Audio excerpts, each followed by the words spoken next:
Pineal Stories is intended for information and educational purposes only. The content shared on this podcast should not be taken as medical advice. We aim to raise awareness and foster thoughtful discussion around symptomatic pineal cysts. We are not providing medical guidance or diagnosis. Always consult a qualified healthcare professional regarding any medical concerns or decisions. Every individual situation is unique, and only your doctor can help you determine the best course of action for your health. Hey everybody, thanks so much for joining us again. We're here with Laura this week, who has a perspective, a really unique perspective on this thing because of her profession, and we will just let Laura get into it. Welcome aboard. Thank you. I appreciate y'all doing this. It's been immensely helpful to me, hearing everybody's stories and kind of relating to their symptoms and stuff. Just to give you a little bit of background, I am a retired Border Patrol agent. I recently graduated from nursing school with my BSN. Congratulations. Thank you. Thank you. And looking back, I think I struggled with this pretty much the earliest onset of symptoms that I can recall was back when I was about 17 years old. I had no idea that all the symptoms and everything that I've been going through throughout the years was related to this one diagnosis. I just barely found this diagnosis in January of this year, and it was, needless to say, incidental. I know a lot of people will, say that, and but mine was truly, I was thinking it was something totally different. I had been on the Depo-Provera shot for a long time, and we had gotten information while we were in nursing school that there was a study done that basically correlated to meningiomas. So we were told to kind of follow up with an MRI just to make sure the longer you're on this form of birth control, the higher your risk is for having a meningioma. So that's how I came about and found out about this. Went and did the MRI, had a meeting with the neurologist, and told me they were going to have to wait 3 months if I wanted to see the actual neurologist, which I did, only to show up for my appointment and find out that it was a nurse practitioner. The neurologist was not available. So I wound up meeting with her, and pretty much just like everybody's description, very dismissive. Gave her all the signs and symptoms. She said, we'll go ahead and agree to do an MRI and then go from there. So I waited and waited and waited. Didn't get a call back. She had told me, if you don't hear from me, it's a good thing. That means that we didn't find anything. I said, okay. So I waited about 6 weeks and kept saying, well, I'm going to call and see what they can tell me, if, just to follow up and make sure. And I called back and they told me, we'll have somebody call you back. This went on for another couple of weeks. Then I get a call from a medical assistant that basically says, yeah, they found something. We need you to go get an MRI. I couldn't ask her much because she was a medical assistant, didn't have the professional background as to what did they find, what exactly was it. So I basically went and did the MRI not knowing what was it that they found. Asked to be called back. They called me back and said, it's an incidental finding. It's nothing to be worried about. You can continue on with your life as if nothing. I said, okay. Still bothered me because I know that in the medical field, when you find something like that, it's not just a matter of ignoring it. And, it's not going to cause havoc or something comes out of it later on. So I kind of had it in the back of my head, and I said, I'm going to go see a different neurologist because I'm not happy with the sitting and waiting, and hopefully it's not nothing serious. So I made an appointment at another local big facility, met the neurologist there. I had to wait to see him as well.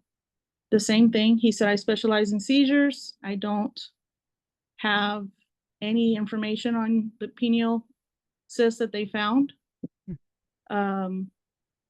We can go ahead and do a yearly monitoring and come back and get an MRI. All we can do is just measure it. And I was like, well, I had told him that I worked in the CVICU, and there was a lot of things that were going on that I suspected maybe this might be related, but I'm not sure. I kind of wanted to talk to somebody that could give me answers, and I didn't. I was not having any luck whatsoever. All my life, I've suffered with migraines. I've seen neurologists. I've been on different medications. Nothing seems to work. It was hard to kind of, as I'm getting older, I'm thinking, well, this is some signs and symptoms that are coming with age, difficulty seeing. I developed a hand tremor on my left hand. I went to see the neurologist, and while they're doing, I guess it's a nerve test, my hand is just shaking uncontrollably. And when I'm looking at it, I'm trying to make it stop, and it's making it even worse.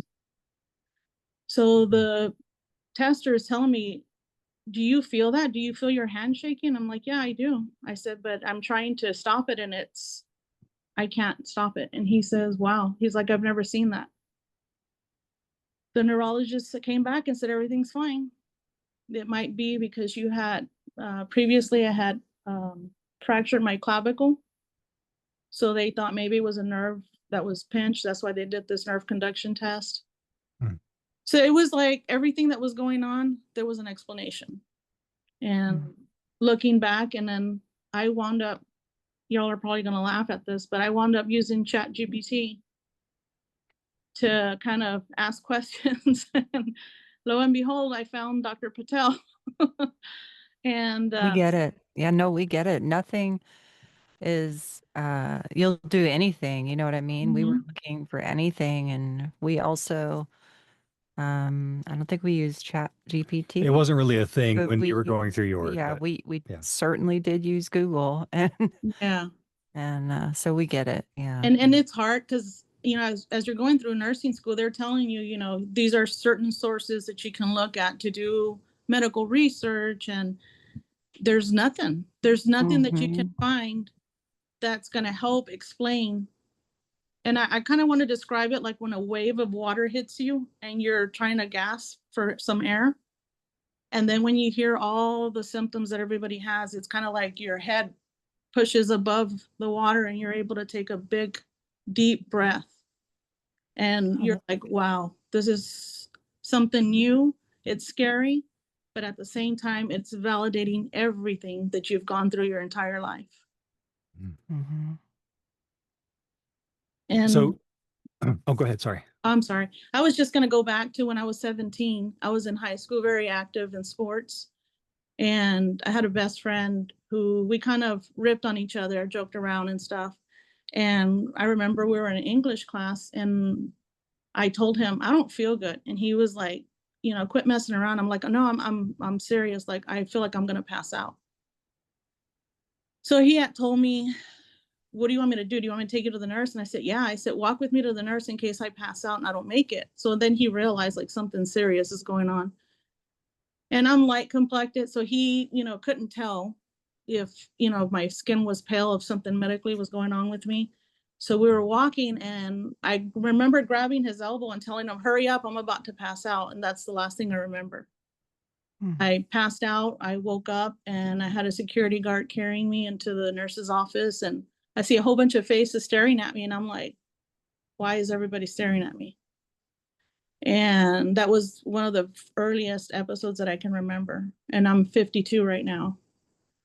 So I've been dealing with this my entire life. My mom, when she was here with us, she suffered from migraines. So it was something that I thought that I had inherited.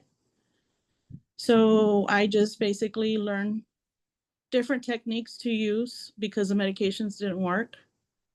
And when I typed in certain things that I would do, like I would tie a handkerchief around my head to squeeze it, and that would alleviate the pressure. It basically explained that you're having increased intracranial pressure. That's why the tightness of the handkerchief is countering that, and that's why you're getting some sort of relief. Wow. But like I said, I'd been dealing with this my entire life. There was another episode where I passed out, and I was pregnant with my daughter. She's, everything to me. And I was 9 months pregnant, sitting in church, and I told my husband, I'm gonna pass out. I passed out. The same thing. Everybody was carrying me out of the church and calling for EMS. Again, I had no recollection. I just remember telling him, I think I'm gonna pass out. And that's the last thing I remember. And, looking back, when I would go to the doctor, they would say like, oh, it's because you didn't eat enough, or there was always something to explain it, not knowing that it was something bigger that needed to be followed up on. So the doctor basically said, you have to increase your intake, your calories, you're probably not eating enough, that's why you're lightheaded. Fast forward to later on in life, I had episodes where I would be at the local store shopping, either Walmart, HEB, one of the grocery stores here. And I would tell my kids, like, I'm not feeling well. I'm gonna basically squat down on the corner of an aisle away from everybody and tell them, like, I'm just gonna wait for it to pass. I thought it was something like hypoglycemia. When I would go to the doctor, they would tell me, you don't have diabetes, you don't have pre-diabetes, you don't have high blood pressure, you don't have anything.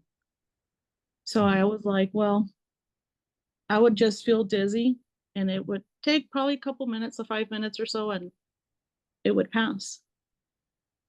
So it was like a whole bunch of stuff that was going on. Huge headaches. I would get sharp pain behind my right eye. And it was mostly on the right side of my head. When I worked with Border Patrol, we did a lot of walking out in the brush and stuff. And I remember one particular night where I was working midnights, and I was with a coworker walking. We're supposed to be quiet because we're walking up on sensors and there's a lot of foot traffic. It could be something that we're walking up on narcotics. So the whole night I'm throwing up nonstop. And it's like a forceful type of, I need to get this out of me. And he's telling me, I'm going to call for backup because this is not normal. Like, you're worrying me. And I said, no, I feel fine. I feel fine. Continue walking, doing this again over and over, and wound up going to the hospital in the morning. One of my supervisors told me, I'm going to take you and you need to go get checked. They were going to do laparoscopic surgery on me to find out why I was throwing up, because they thought it was a GI issue. One of the close doctors that I had seen before told me, you know what, I wouldn't let them do that because they have no idea. So then I told them, no, I don't want that done, and continued on, and this continued. The only relief that I get now is basically a hot shower, tying a handkerchief to my head, taking some migraine medication, which I call it my migraine medication, but it's basically Excedrin, going to sleep and waking up the next day. And, this really came to light when I was in nursing school, and I was having a lot of difficulty, and it was something that I could not avoid. I had to wind up going to the doctor. My pathophysiology teacher said, we're in class and you're answering everything the way you should. But when you take the test, I don't know what happens, but you're failing. And I'm just thinking to myself, like, I feel like I'm moving in honey, where my reaction time has slowed down. My thought process has slowed down. It's just, I don't know how to describe it, but it wasn't what it was before. And I'm thinking this comes with age. I'm slowing down.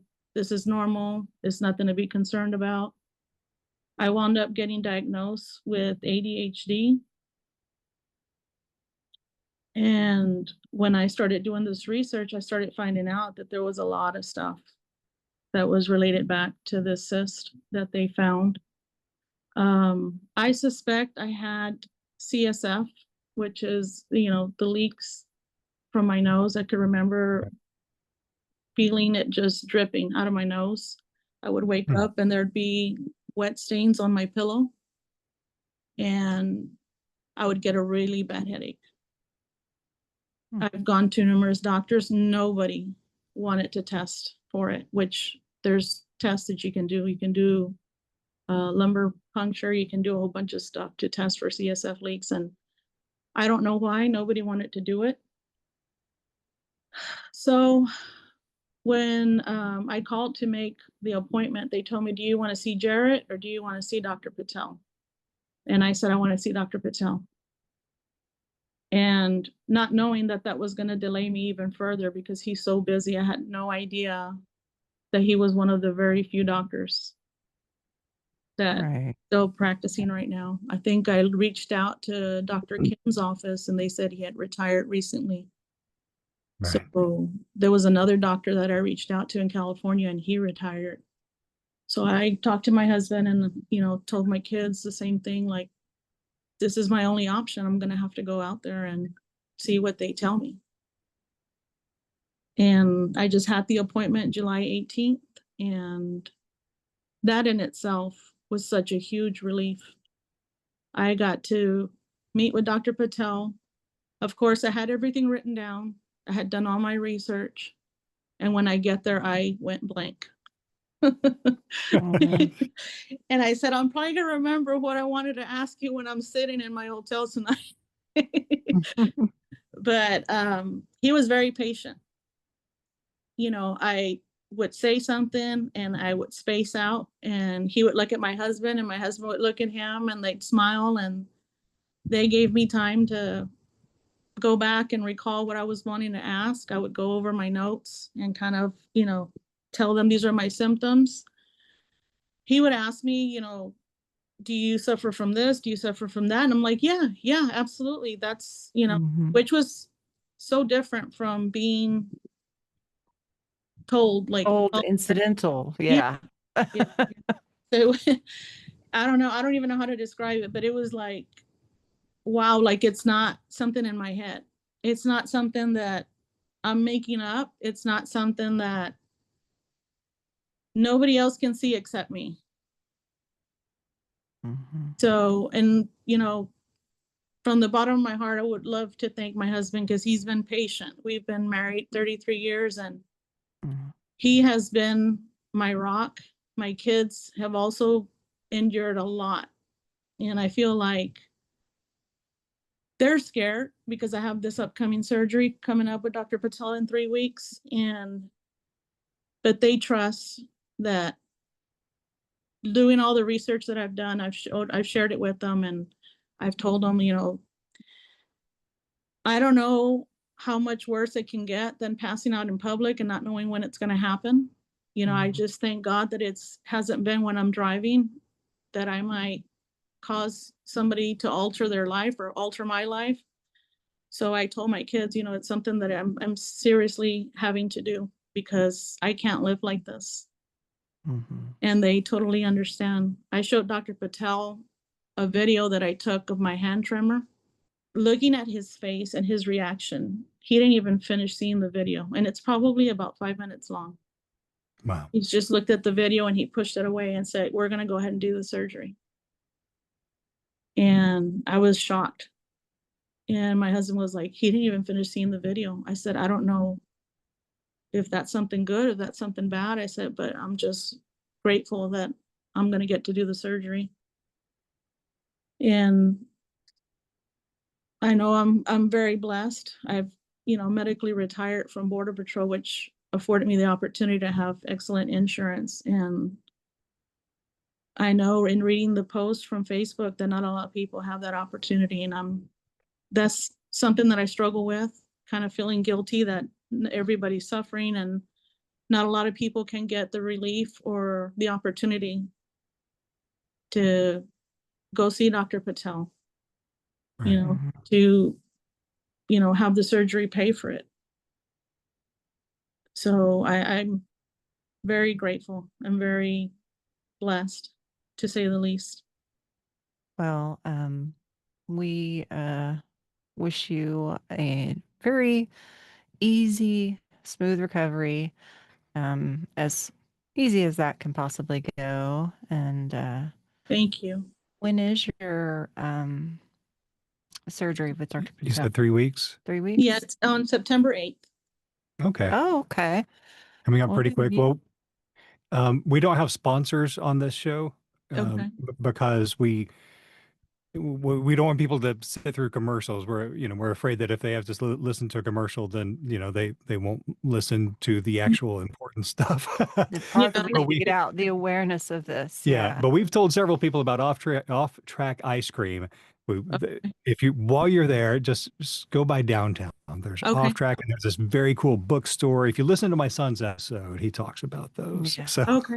Okay. I'll And we would, definitely do. and Charleston is a gorgeous place filled with incredibly friendly, suspiciously good-looking people. beautiful.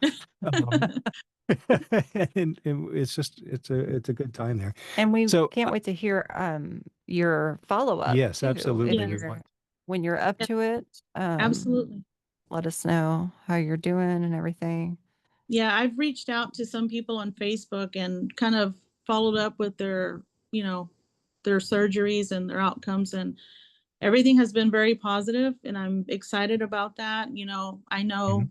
you know, what worries me is that being and working in the ICU, you kind of know what to expect, and I don't know if it'll be harder for me because I guess nurses are usually harder on themselves because they want to push themselves a certain way, and I'm kind of having to remind myself, like, you know, take your Well, time. absolutely do. And those somewhere between 3 and 7 days after the surgery, it's miserable. It's real Mhm. bad, Yeah. and we've talked about it a lot on this podcast that, people who are getting the surgery aren't getting it because they think maybe that's what they need. Mhm. They're getting it because that's what they have to have. It's their Yeah. final option, and they're willing to go through that recovery, which I'm sure that they told you about, and even after that, some of the symptoms, Kelly's lasted for a year after the surgery, but then nothing, Completely gone. nothing after that. So Literally since a year. you're not on mic, babe, so that might sound a little weird. Kelly was actually coming around to wave hi to you, Oh, and stopped midway. So hi. Hi. Nice to meet you. Nice to meet you Yeah, too. I will agree with him on that. you should get back on mic to do that because it's For sure, the first few days you're not even gonna remember, so that's good. The first few days, but it's a roller coaster, but it's so worth it for the people that need it. Yeah. It just it's hard to say that when I tell people it was life changing, that is not Mhm. an exaggeration.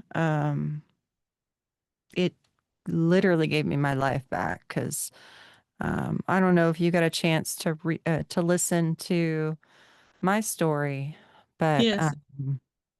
at that point, I was not living anymore. I was just existing, and every single thing that I did was a survival thing, I was having to force myself to eat, and it was just in the last year of that before surgery, I can't remember like a thing.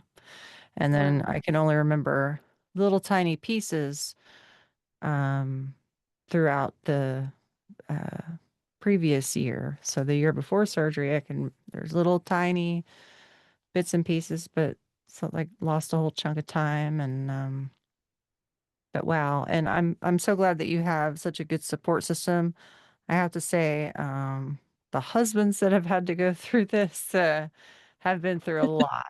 Uh, Yes. we're the real heroes. Yes, um, you are. for real, like No. seriously, have been through a lot. So, um, And that's the thing, is that I don't think a lot of people realize that this is not something that you carry by yourself. Your whole family right.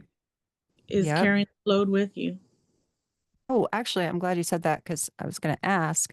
So we do have a couple of episodes from the perspective of a family member or someone close to the patient. Like one of the episodes is our son from his perspective. And Okay. I think we have another husband that's going to be telling us his story. But if your husband is interested and willing and wants to tell his side of the story, Yes. let us know. We can set that Okay. up too. We'd like to hear those perspectives Yeah. Awesome. because it does affect everyone. And since Yeah. we had talked about kind of doing a two-parter with you before and then after, Yes. we're not rushing. We can talk as long as you want. But we kind of just went through it with the intent that there's going to be another one. So if you and your husband would like to join, I think that would be an interesting thing to do. Yeah. Yes, absolutely. Okay. I will say yes for him. He has agreed whether or not he knows. Well, I Yeah, mean, he y'all just have been doesn't know. married, would you say 33 years? Yeah. Yes. Yeah. So yeah, Yeah, you're allowed to, you know what he's gonna say. I can read his mind. Mhm. Or you can tell him what his mind has decided. There you go. Definitely. No, I really appreciate y'all. I really wanted to take this time to thank y'all so much. I've learned quite a bit. Just listening to your podcast with your different guests and being able to say, hey, I'm going through that, being Yes. able to relate to and it's not just so much the symptoms, but hearing, you know, the stuff that they go through. And then, Mhm. I think I believe she was a 19-year-old. Mm-hmm. Mhm. Emily. I think, is her mom Vicky? Yes. Yeah. Yeah, I think we've chatted on Facebook, but just I've reached out to her, asked her how she was doing, and she's like, oh my God, she's doing amazing. And if Mhm. she's asked her if you have the choice to do this again, would you do it? And she's like, absolutely, I would. That just Yeah. brings me so much hope that And so far, every person that we have interviewed, that we've, even the ones that aren't released yet, they've all said the same thing. that's awesome. So Yeah. Now, Jared did tell us, he was really open and honest. every now and then, Every once in a yeah, while, they do have one where where nothing's gone wrong, it will just appear Mhm. that something didn't work or that something went wrong or that sort of thing, because the healing process is different for everyone. it's a major surgery, and so Yeah. And he says sometimes it is 6 months before that sort of thing goes away, and sometimes there is not the good outcome that they were hoping for, because it will get better but not all the way like everybody else seems to.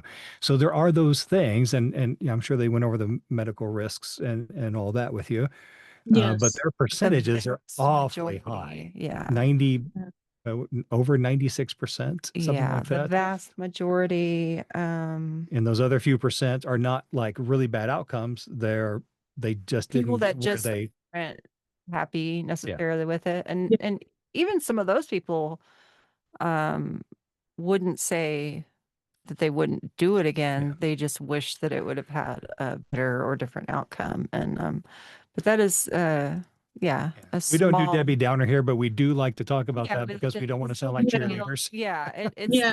No. it's brain surgery, it's major surgery, so there's always those risks. And um so hearing it from my husband's perspective and my son's perspective on my recovery, it was interesting because my son was more hopeful about it.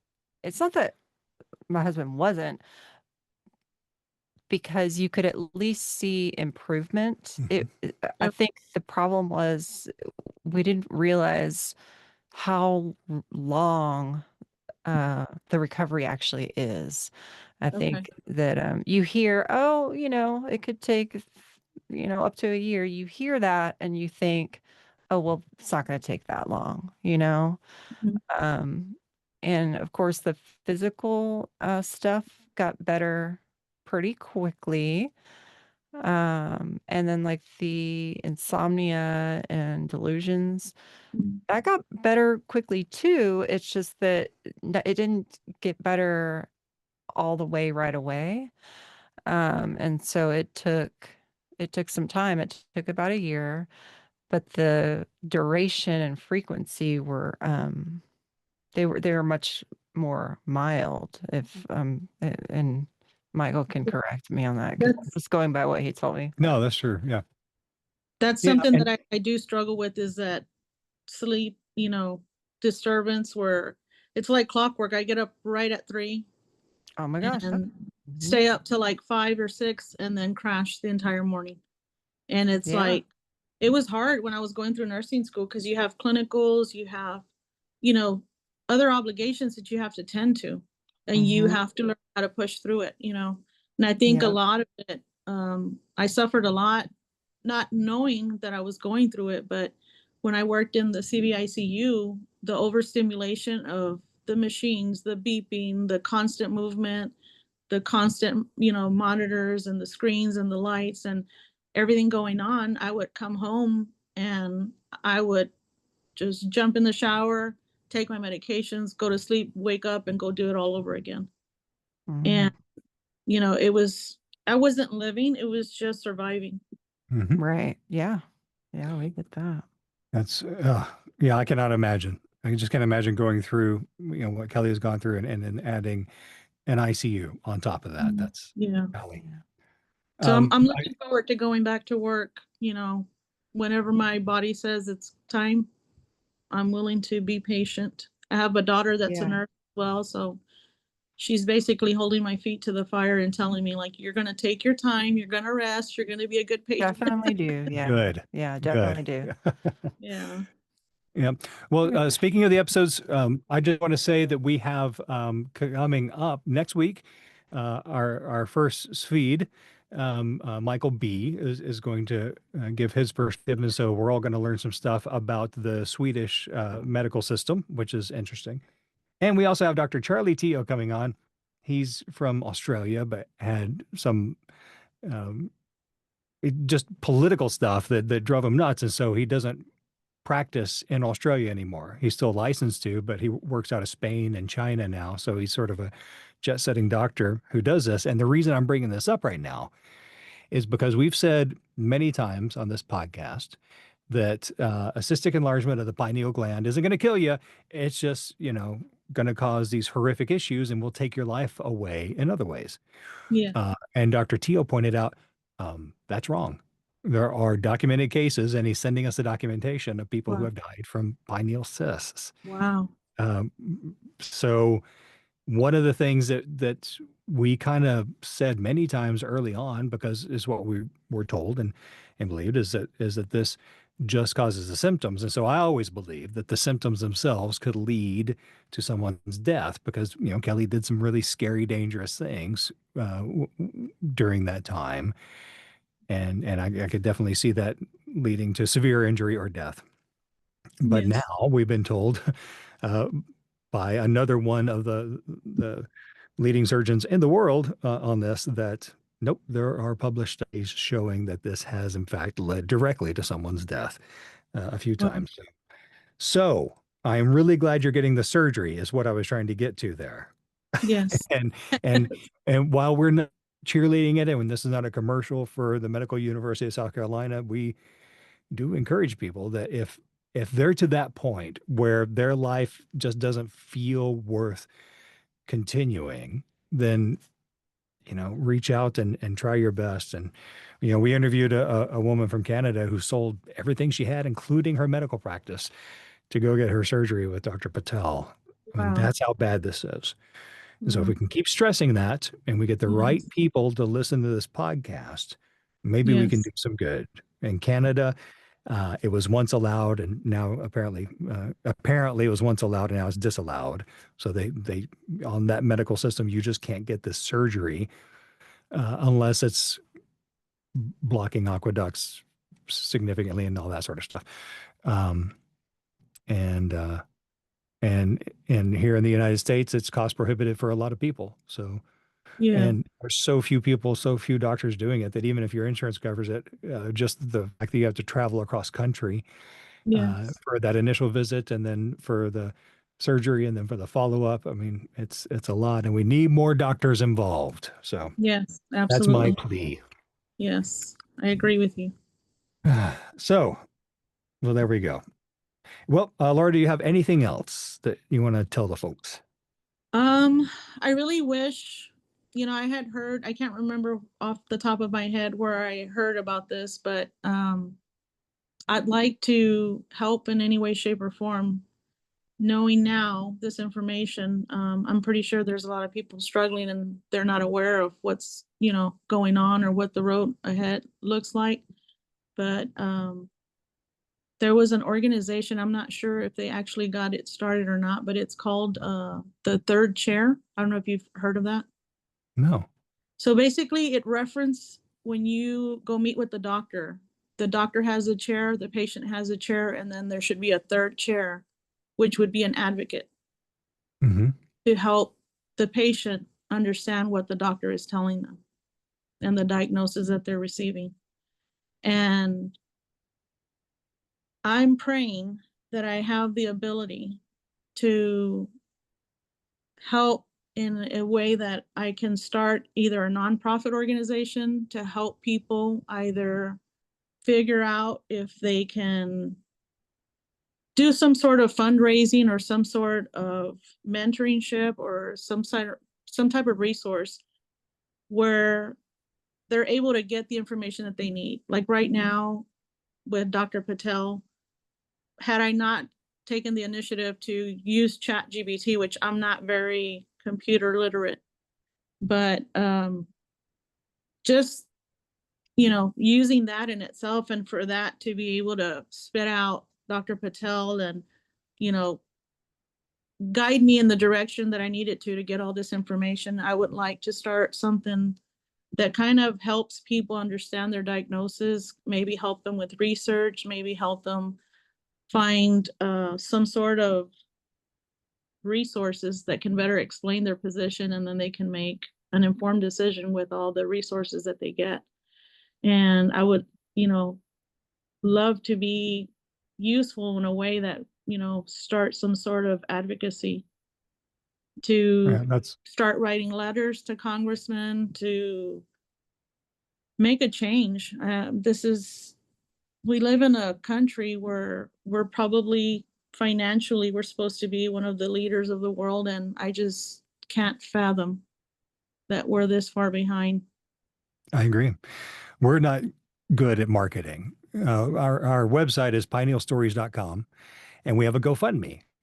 And the whole point of the GoFundMe is to help pay for, the website, the podcast production, all that stuff, but also try to raise money to put together media packets and also presentation packets for neurologists, neurosurgeons, tumor boards, and that sort of thing.